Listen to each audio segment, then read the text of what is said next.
Halo Youth Impactors, apa kabarnya semuanya? Halo, happy Sunday and happy Passover. Selamat hari Paskah buat kita semua. Terima kasih buat teman-teman yang sudah melayani kita dengan luar biasa. Dan kita tentu kalau bicara soal Paskah, kita harus tahu bahwa Paskah adalah hari yang paling spesial, hari kemenangan kita. Hari di mana kita bersuka cita karena ini punya dampak yang luar biasa dalam kehidupan kita. Nah, pada pagi hari ini saya ingin sekali membagikan sebuah sharing atau perenungan tentang yang namanya the gift of access. The gift of access. Yuk sama-sama kita katakan the gift of access. Hadiah akses. Apa sih itu hadiah akses? Tahukah teman-teman bahwa di dalam kehidupan kita ini tidak mungkin bisa hidup sendirian. Tentu teman-teman setuju ya, tidak ada orang yang bisa bertahan hidup sendirian saja. Oleh karena itu kita memerlukan untuk terkoneksi satu sama yang lain. Kita memerlukan adanya sambungan. Nah, pada waktu hidup kita terkoneksi dengan satu dengan yang lain, disitulah kehidupan kita menjadi maksimal. Kalau teman-teman pikirkan, kalau kita ngomongin gadget ya, bahkan kita ngomongin handphone kita misalnya, bahkan handphone kita pun perlu sambungan, yaitu sambungan untuk di-charge ke kabel power cable. Juga perlu disambung ke internet supaya smartphone kita bisa berfungsi sebagai smartphone. Tanpa internet, smartphone kita hanya menjadi handphone yang terbatas kemampuannya. Nah, oleh karena itu kita harus menyadari bahwa di dalam kehidupan, kalau teman-teman New Impactor, saya percaya setiap dari kita rindu untuk hidup dengan maksimal, kita harus belajar untuk mengelola yang namanya akses di dalam kehidupan kita. Mari saya ajak kita sama-sama untuk membaca di dalam 2 Petrus 1 ayat yang ketiga. Kali ini saya akan membaca di dalam firman Allah yang hidup. Yuk teman-teman yang sudah mendapatkan, kita akan baca bersama-sama supaya kita memperhatikan apa yang disampaikan oleh firman Tuhan pagi hari ini. Dikatakan sebab sementara saudara mengenal Dia lebih baik, maka dengan kebesaran kuasa-Nya Ia akan memberikan segala sesuatu yang kita butuhkan, yang saudara perlukan bagi kehidupan yang sungguh-sungguh baik. Saya garis bawahi sebab sementara saudara mengenal Dia lebih baik. Jadi ini bicara mengenai sebuah proses yang harus kita terus lakukan dalam kehidupan. Pada saat kita sedang dalam proses mengenal Dia lebih baik, kita akan diberikan segala sesuatu yang kita perlukan untuk mendapatkan kehidupan yang bukan saja kehidupan yang biasa-biasa. Firman Tuhan bukan katakan kehidupan yang ya baik, tapi dikatakan sungguh baik. Nah, sungguh baik itu berarti kehidupan yang maksimal. Oleh karena itu, saya izinkan pagi hari ini pengen cerita ya, Koiman pengen cerita dikit mengenai pengalaman hidup Koiman sendiri. Kalau teman-teman lihat gambar ini adalah gambar sebuah pintu yang terbuka. Nah, seringkali yang dinamakan akses itu sebagaimana pintu di dalam kehidupan kita. Koiman punya seorang teman yang Koiman kenal, dia punya kehidupan yang menurut saya punya kesempatan yang unik. Tadinya dia adalah hidup sebagai anak-anak jalanan di kota Jakarta. Tapi kemudian ada sebuah perusahaan yang kemudian membuat CSR atau Corporate Social Responsibility, membuat sebuah rumah penampungan atau boarding. Tempat di mana mereka itu diadopsi dalam sebuah keluarga, di dalam sebuah rumah, dan mereka diberikan pelatihan untuk menjadi terampil. Nah, teman saya termasuk dari anak-anak yang kemudian hidupnya berubah total karena perusahaan ini. Nah, singkat cerita, dia di sana belajar keterampilan bagaimana membangun rumah. Dia belajar mengenai menjadi arsitek secara sederhana. Bahkan teman saya ini punya kesempatan kemudian untuk belajar sekolah sepak bola. Nah, bayangin, sekolah sepak bola di Singapura. Wow, bayangkan dari anak jalanan, kemudian hidupnya berubah total, diadopsi di dalam rumah ini, dan kemudian dapat kesempatan untuk sekolah di Singapura. Kira-kira berapa banyak dari teman-teman yang kira-kira kepingin kayak begitu? Saya percaya ini adalah sesuatu yang banyak orang idam-idamkan. Nah, saya mau cerita sedikit lagi bahwa perusahaan ini adalah salah satu perusahaan yang terbesar di Indonesia, dan pemilik dari perusahaan ini adalah salah satu konglomerat paling kaya di Indonesia. Bahkan pada waktu itu termasuk perusahaan yang berdampak di dunia dari Indonesia. Nah, kenapa saya ceritakan ini? Karena kemudian cerita dari teman saya ini agak anti klimaks. Setelah dia tinggal di Singapura, dia sekolah sepak bola, bahkan dia sempat bermain di klub sepak bola di Singapura. Bayangin, orang Indonesia main di klub sepak bola di Singapura. Kayaknya kehidupannya sudah oke banget, punya orang tua angkat, semuanya serba bagus. Tapi kemudian sayangnya dia jatuh dalam pergaulan yang kurang baik. Dia kembali ke Indonesia, dia kerja, kemudian dari satu pertemanan ke pertemanan yang lain, akhirnya kehidupannya tidak maksimal.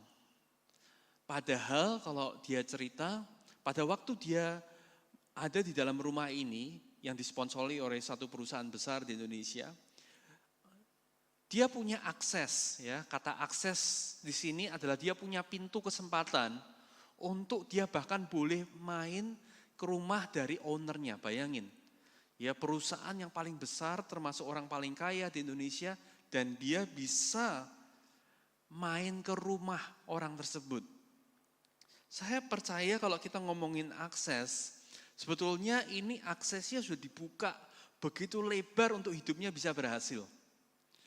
Tapi sayangnya kita belajar bahwa ternyata akses tidak menentukan apa yang terjadi di kemudian hari. Cerita yang kedua adalah saya sendiri. Satu kali saya punya kesempatan diberikan sebuah kontak. Teman-teman tahu kontak nggak? Kontak itu apa ya?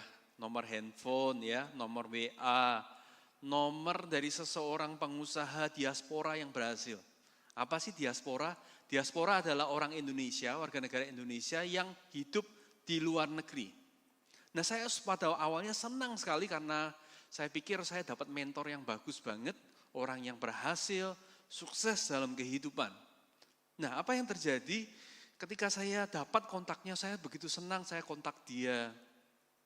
Tapi mungkin ada kesalahan dari cara saya memperkenalkan diri. Mungkin kesan yang didapatkan waktu itu adalah, ini orang kok sok kenal, sok dekat gitu ya. Baru kenal langsung pembicaraannya terlalu sok dekat gitu. Dan akhirnya apa yang terjadi? Beberapa saat kemudian setiap kali saya mengirimkan chat WA, lama-lama chat WA-nya menjadi hanya centang tanpa pernah terbaca. Akhirnya akses yang tadinya sudah diberikan tidak memberi keuntungan atau manfaat. Nah, berapa banyak dari teman-teman pernah mengalami itu?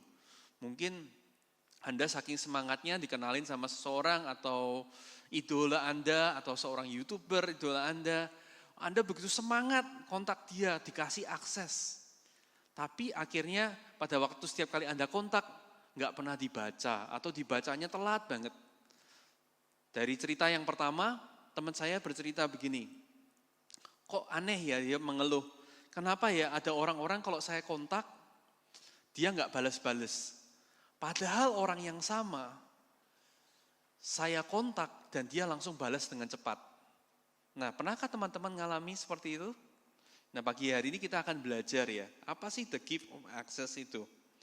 Nah, saya di sini belajar dari pengalaman saya sendiri, bahwa pentingnya untuk kita ini menghargai sebuah akses kepada seseorang. Pastor saya, pendeta saya dulu mengajarkan kalau kamu dikasih kontaknya seseorang, itu kamu harus jaga, kamu harus hormati kontak itu dengan sangat hati-hati. Karena ibaratnya kalau saya memberikan nomor handphone saya kepada seseorang, Kita harus tahu bahwa itu adalah sebuah akses yang sangat luar biasa yang diberikan. Nah, kalau kita mengerti itu, kita akan menjaga dengan baik. Kita akan menghormati orang itu dan menghargai kira-kira orang yang kontaknya kita miliki ini kira-kira kehidupannya seperti apa. Ya, nggak lucu kalau kita ketemu dengan seorang yang sangat sukses, sangat sibuk, lalu kita tiba-tiba langsung WA call dia, "Halo Pak, kamu lagi apa?" gitu. Atau kita langsung telepon dia ke nomor HP-nya. Pasti orang itu akan merasa sangat terganggu dan merasa bahwa kita ini tidak menghormati atau tidak menghargai kesibukannya atau menghargai hidupnya. Oleh karena itu, penting sekali lagi untuk menghargai sebuah akses kepada seseorang. Pada saat kita menerima kontak dari seseorang yang sangat-sangat penting, tentu kita tidak akan tunjuk-tunjukkan ke teman kita, lihat nih, aku barusan punya nomor teleponnya ini loh. Kamu mau nggak? Kamu mau nggak? Mau nggak? Itu akan sangat merusak hubungan yang sudah diberikan dalam kehidupan kita. Nah, teman-teman, sadarkah bahwa di hari Paskah kita juga memperingati sebuah hadiah akses terbesar yang Tuhan pernah berikan dalam kehidupan kita. Sadarkah bahwa kita ini punya akses yang luar biasa ke Tuhan? Di dalam Ibrani pasal 4 ayat 16, di dalam terjemahan firman Allah yang hidup dikatakan, jadi malirah kita dengan berani. Dalam bahasa Inggris dikatakan boldly, dengan penuh keyakinan, datang ke tahta Allah dan tinggal di sana untuk menerima pengasihanannya. Dalam tanda kurung mercy. Dan mendapatkan kasih karunia atau grace, anugerah. Yang menolong kita pada saat kita membutuhkan pertolongan. Teman-teman, tahukah ini sudah diberikan kepada kita semua. Kalau kita mengingat Paskah, mengingat Jumat Agung, sebetulnya apa sih yang terjadi? Yuk kita lihat gambar berikut ini. Ini, bayangkan pengorbanan Tuhan Yesus di kayu salib, itu membuat tirai di bait Allah yang memisahkan ruang kudus dan ruang maha kudus, tersobek dari atas ke bawah. Ya, perhatikan ya, biasanya kalau kita mikir suatu sobek itu biasanya sobek dari bawah ke atas. Tetapi yang terjadi pada hari itu adalah sobek dari atas ke bawah. Jadi kita tahu bahwa inisiatif untuk membangun hubungan itu bukan datang dari kita. Bukan datang dari manusia yang cari Tuhan. Tapi inisiatif itu datang dari Tuhan. Because of the cross, karena salib, kita itu punya hubungan, punya koneksi, punya akses yang luar biasa banget. Kalau tadi dalam 2 cerita awal saya, teman saya punya akses untuk mengerti dan belajar dari kehidupan seorang konglomerat. Ya, saya punya akses untuk belajar dari seorang pengusaha diaspora yang sangat berhasil. Di sini kita bisa mempunyai akses kepada Tuhan di atas segala Tuhan. Raja di atas segala raja. Jadi pribadi yang paling penting yang pernah ada dalam sejarah sampai saat ini dimanapun juga. Nah teman-teman, kalau kita memikirkan ini saja sejenak, mestinya kita mikir, wow. Berarti Paskah itu adalah sebuah hadiah. Hadiah akses. Tadi dikatakan Ibrani bahwa kita ini bisa dengan berani datang ke tahta Allah. Nah, pernahkah sekali lagi Anda punya pengalaman kontak dengan seseorang dan tidak ada respon? Nah, kita belajar bahwa kunci untuk menikmati akses yang namanya fellowship atau persekutuan dengan Tuhan adalah keserupaan dengan Kristus. Keserupaan dengan Kristus. Jadi begini, pintu sudah dibukakan, kita semua punya akses kepada pribadi yang sangat luar biasa. Tapi yang menentukan apakah kita akan diuntungkan dari akses itu atau tidak, itu yang namanya keserupaan dengan Kristus. Kok bisa Kak? Oke, izinkan saya menjelaskan melalui ayat ini. Yohanes 14 ayat yang ke-23. Yohanes 14 ayat 23 berkata begini, jawab Yesus, jikalau seorang mengasihi aku, ia akan menuruti firman-Ku. Dan Bapa-Ku akan mengasihi dia, dan kami akan datang kepadanya dan diam bersama-sama dengan dia. Nah, di sini katakan jika seorang mengasihi itu identik dengan menuruti firman-Ku. Nah, menuruti firman berarti artinya kita memutuskan untuk mengubah kehidupan kita sesuai dengan firman kebenarannya. Berarti ada hal yang harus kita lakukan menjadi bagian kita untuk menjadi semakin serupa dengan Kristus. Oleh karena itu saya dorong teman-teman, jangan pernah kita lewatkan saat teduh pribadi setiap hari. Kenapa? Karena saat teduh membaca firman Tuhan, membaca dan merenungkan firman Tuhan adalah jalan untuk kita menjadi serupa dengan Kristus. Kalau kita nggak pernah baca surat cintanya Tuhan, bagaimana kita tahu apa yang dicintai Tuhan? Betul nggak? Kalau kita nggak pernah baca apa yang Tuhan perintahkan, apalagi melakukan, bagaimana kita bisa semakin dekat dengan Tuhan? Jadi di Yohanes 14 ayat 23, tadi dikatakan jikalau kita mengasihi dan menuruti perintahnya, dikatakan tadi bahwa Bapakku akan mengasihi dia. Jadi gambaran sebuah fellowship adalah bukan satu arah, tapi dua arah. Kita mengasihi Tuhan dan Tuhan mengasihi kita. Ada timbal balik. Kita tinggal di dalam kasih-Nya. Dan luar biasa dalam kalimat berikutnya dikatakan, dan kami akan datang kepadanya. Datang dan diam bersama-sama dengan dia. Jadi ini bicara mengenai sebuah fellowship. Jadi akses memberikan kepada kita cara untuk kita bisa dekat sama Tuhan. Tapi untuk kita punya fellowship, ada hal yang harus kita lakukan setiap hari. Yaitu kita menghidupi firman-Nya, melakukan firman-Nya, dan kita mengejar keserupaan dengan Kristus. Nah, kalau begitu, saya harap teman-teman pagi hari ini mulai mengerti ya, mulai punya clue.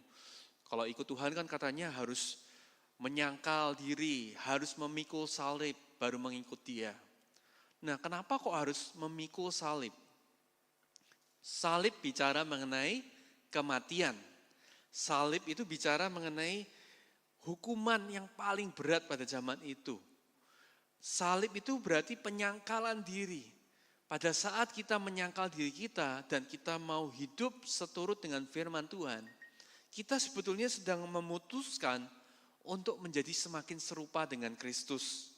Kita semakin serupa dengan Kristus itu akan mengakibatkan kita punya fellowship yang makin dekat dan makin akrab dengan Tuhan kita. Nah, bisa bayangkan kalau tadi dari cerita awal teman saya, dalam cerita awal ini, dia memutuskan untuk merubah hidupnya. Dia memutuskan untuk tidak hidup sesuai dengan cara hidupnya yang lama. Dia memutuskan untuk berpikir seperti Bapak konglomerat tadi. Dia mulai belajar bagaimana menyelami perasaannya dia. Belajar untuk menyelami apa yang menjadi kehendaknya. Saya percaya ceritanya akan sedikit berbeda. Mungkin jauh berbeda bahkan. Mestinya orang yang punya akses seperti itu hidupnya akan menjadi semakin serupa dengan orang yang memberikan akses dalam kehidupan. Saya bayangkan teman saya paling tidak menjadi seorang pengusaha muda yang sangat berhasil dalam kehidupan. Nah, begitu juga dalam cerita kedua pengalaman saya. Kalau akses itu dihormati atau dipakai dengan semestinya, saya percaya ada dampak dan manfaat yang akan terjadi dalam kehidupan saya yang pasti akan mengubah kehidupan secara total. Nah, oleh karena itu kita belajar, teman-teman, bahwa seringkali kita tidak sadari bahwa Tuhan itu menyediakan begitu banyak modal dalam kehidupan.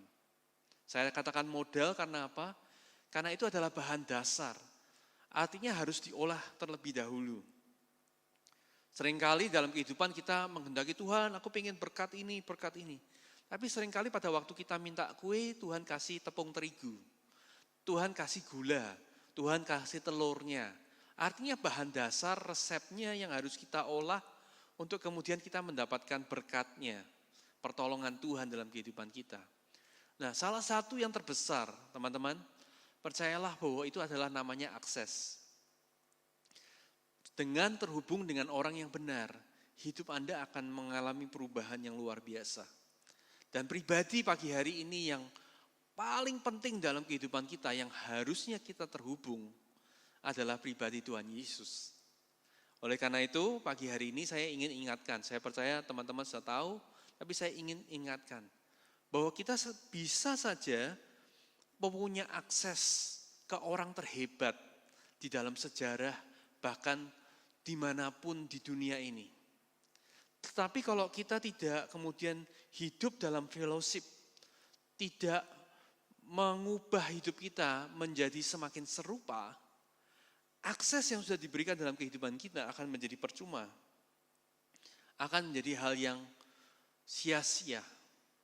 Jadi saya ingin ingatkan, walaupun teman-teman sudah menerima Tuhan Yesus sebagai Tuhan dan Juru Selamat, kalau kita tidak mau memikul salib, tidak mau mengejar keserupaan dengan Kristus, membaca, merenungkan dan melakukan firman-Nya, tidak ada jaminan bahwa hidup kita akan berubah menjadi lebih baik. Atau seperti dikatakan di dalam 2 Petrus 1 ayat 3 ini, menjadi kehidupan yang sungguh baik. Kuncinya sekarang ada di tangan kita. Apakah kita akan menggunakan kesempatan itu dengan sebaik-baiknya atau tidak? Sekali lagi di dalam Ibrani 4 ayat 16 firman Allah yang hidup, saya ingin bacakan. Jadi marilah kita dengan berani datang ke tahta Allah dan tinggal di sana untuk menerima pengasihanannya dan mendapat kasih karunia yang menolong kita pada saat kita membutuhkan pertolongan. Saya ingin bahas sedikit dengan kata kasih karunia. Seringkali di banyak kita, kasih karunia itu punya arti dosa diampuni, kita masuk surga. Tapi tahukah di dalam bahasa asli, kasih karunia itu berasal dari kata charis, di dalam bahasa Yunani, yang artinya, sebetulnya salah satu artinya adalah divine empowerment to live a godly life. Jadi adalah suatu kekuatan ilahi yang memampukan kita untuk hidup menurut standarnya Tuhan. Jadi di dalam kekristenan saat kita menerima Tuhan Yesus dan Tuhan dan Juru Selamat, Tuhan tidak pernah bilang gini, kamu sudah terima ya, sekarang kamu berusaha berbuat baik ya, dengan kekuatanmu sendiri ya. Dah sekarang usahakan ya. Enggak seperti itu teman-teman. Begitu kita terima akses, Tuhan memberikan yang namanya kasih karunia. Kasih karunia itu adalah kekuatannya juga untuk kita bisa hidup semakin serupa dengan Kristus. Oleh karena itu, kita harus mengerti bahwa Tuhan itu sudah memberikan segalanya. Di dalam Efesus 2 ayat 13, kita akan tutup dengan ini, dikatakan tetapi sekarang di dalam Kristus Yesus, kamu yang dahulu jauh sudah menjadi dekat oleh darah Kristus. Hadiah akses itu diberikan karena darah Kristus yang sudah dicurahkan untuk kita di atas kayu salib. Di hari Paskah, di kemenangannya, kita sudah menerima akses hubungan yang dipulihkan dengan Bapa di surga. Tergantung dari setiap dari kita, apakah kita akan meminta Roh Kudus untuk menuntun kehidupan kita, untuk menjadi pelaku-pelaku firman. Sekali lagi, akses itu bisa menjadi sesuatu yang sangat luar biasa kalau kita memutuskan untuk tinggal di dalam fellowship dengan Tuhan. Setiap kali kita memutuskan untuk memikul salib, kita harus menyadari bahwa itu bukanlah menjadi sebuah beban. Seringkali kita berpikir keserupaan dengan Kristus adalah sebuah beban agama. Tapi sebetulnya keserupaan dengan Kristus adalah sebuah privilege for intimacy. Saya berdoa biarlah pesan firman Tuhan pada pagi hari ini boleh sedikit mengompori kita. Kalau Tuhan yang sudah begitu dengan luar biasa membayar harga yang mahal untuk membuka sebuah akses dalam kehidupan kita, bagaimana kita akan pakai ini? Apakah kita akan sia-siakan begitu saja dan kehidupan kita akan begitu-begitu saja? Atau kita akan ambil kesempatan itu dengan baik? Kita akan dengan bantuan Roh Kudus menghidupi kasih karunia itu dan kita membangun fellowship yang semakin akrab dengan Tuhan kita. Dan dari situlah kehidupan kita berubah. Saya berdoa kita memilih pilihan yang kedua. Mari kita berdoa. Tuhan Yesus, terima kasih untuk firman-Mu. Terima kasih untuk apa yang Kau sudah lakukan, yang kami peringati hari ini. Untuk Jumat Agung, untuk Paskah di mana Engkau sudah menang atas dosa, atas maut. Terima kasih untuk akses yang sudah Engkau berikan dalam kehidupan kami. Kami berdoa Tuhan untuk setiap Youth Impact, terus dimanapun kami berada. Kami berdoa biarlah kami boleh jadi orang-orang yang memanfaatkan akses yang sudah Engkau berikan sebagai hadiah. Kami berdoa biarlah keserupaan dengan Kristus bukan lagi menjadi sebuah beban moral kami. Tapi kami mengerti itu adalah sebuah kehormatan, sebuah privilege. Supaya kami bisa menikmati yang terbaik, yang sungguh-sungguh baik yang Engkau janjikan. Terima kasih Tuhan, di dalam nama Tuhan Yesus kami mengasihi Engkau. Haleluya, amin. Teman-teman, sekali lagi saya dorong setiap kita untuk tertanam dalam sisi, kenapa? Karena setiap kita membutuhkan orang lain untuk kita menjadi semakin serupa dengan Kristus. Kita bisa punya disiplin bersama-sama. Saya dorong setiap teman-teman teens, setiap teman-teman youth camp yang ada di sini, Anda bisa bergabung di dalam sisi teens dan sisi youth camp yang diadakan setiap hari Kamis dan hari Rabu. Saya percaya kalau kita mempersilahkan diri kita untuk dimuridkan, kita akan menjadi serupa dengan Kristus dan ada perubahan yang luar biasa, dampak yang luar biasa yang akan dirasakan oleh orang-orang sekitar kita. Oke, selamat Paskah, mari kita akan terima berkat Tuhan, mari kita siapkan hati kita dan terima berkat terbaik dari Tuhan Yesus Kristus. Kiranya anugerah dari Allah Bapa, Putra dan Roh Kudus, kasih karunia-Nya menyertai kehidupan kita senantiasa. Biarlah kita hidup di dalam persekutuan yang manis dengan Roh Kudus yang menuntun setiap langkah kita, supaya kita boleh berjalan semakin serupa dengan Kristus.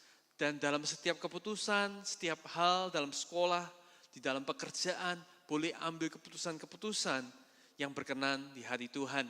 Dan biarlah kita boleh jadi berkat, Tuhan angkat kita menjadi kenamaan, jadi pribadi yang luar biasa, pengubah sejarah, pengubah generasi. Mulai hari ini sampai Tuhan Yesus datang yang kedua kalinya. Haleluya, amin. God bless you, happy Passover for all of us. Sampai ketemu di kesempatan yang berikutnya minggu depan.